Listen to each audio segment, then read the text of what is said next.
Mocking others. The next danger of the tongue is mocking others.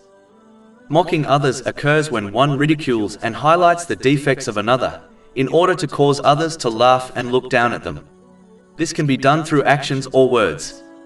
In most cases, this is a sin, as it involves degrading and insulting others. It is not a sin if the feelings of the one being mocked do not change negatively, and when sinful words are not used. This is extremely rare, especially in this day and age. Mocking has been prohibited by Allah, the Exalted. Chapter 49 Al-Hujurat, verse 11.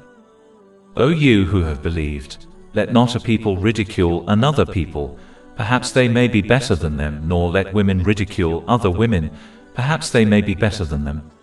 And do not insult one another, and do not call each other by offensive nicknames. The Holy Prophet Muhammad, peace and blessings be upon him, has warned in a narration found in Jami' at-Tirmidhi, number 2505, that whoever mocks another over a sin the latter has repented from will not die until they commit the same sin.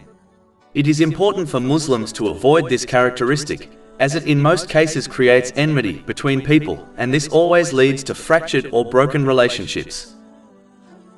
Over 400 free ebooks, audiobooks, infographics, podcasts and blogs available on our website, www.shaykhpod.com.